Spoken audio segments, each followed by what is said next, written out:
الحمدللہ رب العالمین والصلاة والسلام علی محمد الامین فاعوذ باللہ من الشیطان الرجیم بسم اللہ الرحمن الرحیم۔ خواتین و حضرات، ہم سورہ اعراف کی آیت 30 سے درس کی ابتدا کر رہے ہیں۔ اس سے پہلے یہ فرمایا تھا کہ اس پروردگار نے جو تمہارا خالق ہے، تمہارا معبود ہے، زمین و آسمان کا بادشاہ ہے، تمہیں ہدایت عطا فرمائی۔ اس ہدایت کے پیرو بن کر رہو اور شیطان کی رفاقت اختیار نہ کرو۔ اس میں خاص طور پر اس بے حیائی کا ذکر کیا تھا جو اللہ کی ایک غیر معمولی عبادت میں لوگوں نے اختیار کر لی تھی، اور یہ فرمایا تھا کہ یہ بڑی بدقسمتی ہے کہ تم اللہ پر افطرا کر کے، اللہ پر جھوٹ باندھ کے ایسی باتیں کہتے ہو جنہیں تم نہیں جانتے۔ اس کے بعد وضاحت کی تھی کہ اللہ کا دین سراسر راستی ہے، اور اس نے سب کو یہی حکم دیا ہے کہ ہر مسجد کے پاس اپنا رخ اسی کی طرف کرو، یعنی اللہ کی بارگاہ میں آؤ، اللہ کے سامنے سجدہ ریز ہونے کے لیے آؤ، اللہ کی عبادت کرنے کے لیے آؤ، تو تمہارا رخ اسی پروردگار کی طرف ہونا چاہیے اور تنہا اسی کی طرف ہونا چاہیے۔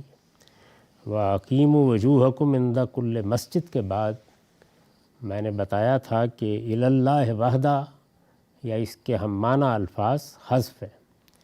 اس کا مطلب یہ ہے کہ وہی تنہا اس کا حقدار ہے، وہی تنہا اس کا سزاوار ہے کہ اس کی طرف رخ کیا جائے، اور اس بات کی تاکید کر دی تھی کہ اصل دین توحید ہی ہے، اور توحید کو تمہاری عبادات میں، تمہارے معاملات میں ہمیشہ بنیادی حیثیت حاصل رہنی چاہیے۔ اور پھر بڑی بلاغت کے ساتھ آخرت کی طرف بھی اشارہ کیا اور اس کی ایک نہایت واضح دلیل بیان کر دی تھی۔ اس پر استاذ امام کا یہ اقتباس ہم پڑھ چکے کہ قرآن کی اس بلاغت کے قربان جائیے کہ کل 2 لفظ ہیں، اور 2 لفظوں میں اس نے آخرت اور توحید دونوں کا تعلق بھی واضح کر دیا، اور آخرت کی ایک نہایت واضح دلیل بھی بیان فرما دی۔ یعنی آخرت کی جو نہایت واضح بالکل ایک بدیہی دلیل ہے وہ یہ کہ اس کائنات کے پروردگار نے تمہیں وجود بخشا ہے، اس میں تو کسی کو بھی شبہ نہیں۔ یعنی میں وجود میں آیا ہوں، یہ عالم وجود میں آیا ہے، یہ مادی کائنات وجود میں آئی ہے، یہ کوئی غیر معمولی چیز ہے۔ ہر آدمی اندازہ کر سکتا ہے کہ اس میں پروردگار نے کیا کیا کرشمے دکھائے ہیں، کیا کیا شانیں دکھائی ہیں، اس میں کتنی عظمت ہے۔ یہ کوئی ایسی چیز ہے کہ جس کو انسان نظر انداز کر دے؟ یہ اتنا بڑا واقعہ ہوا ہے۔ تو فرمایا کہ جس نے یہ سب کیا ہے، جس نے یہ مادی کائنات وجود پذیر کر دی ہے، جس نے اس میں حیات پیدا کر دی ہے، جس نے تمہیں شعور دیا ہے، جس نے یہ سب کرشمے دکھائے ہیں، جس کی یہ آیات شب و روز اپنے گرد و پیش میں دیکھتے ہو، اس کے لیے کیا مشکل ہے کہ وہ ایک دن تمہیں دوبارہ اٹھا کھڑا کرے۔ تو یہ جو چیز تھی، اس میں گویا دونوں پہلو موجود تھے۔ توحید کی توثیق کی، اسے مزید موثق کیا، اس کی تاکید کی، اور اس کے ساتھ ہی یہ بات بھی واضح کر دی کہ اگر اس کائنات کا پروردگار ہے تو پھر اس سے ملاقات ہونی ہے، اور وہ ملاقات آخرت ہی میں ہوگی۔ علم عقل سب اسی کا تقاضا کرتے ہیں، اور اس میں استبعاد کیا ہے، مشکل کیا ہے، پریشانی کس چیز کی ہے؟ یعنی تم پیدا ہوئے، کائنات وجود میں آئی، اتنا بڑا کارخانہ وجود میں آیا، اس کے بارے میں تمہیں ادنا تردد نہیں ہوتا؟ تو تمہارے پروردگار نے پیغمبروں کی وساطت سے بتایا کہ میں نے اگر اس کو وجود بخشا ہے تو میں ایک مرتبہ پھر اسے نئی صورت دے دوں گا۔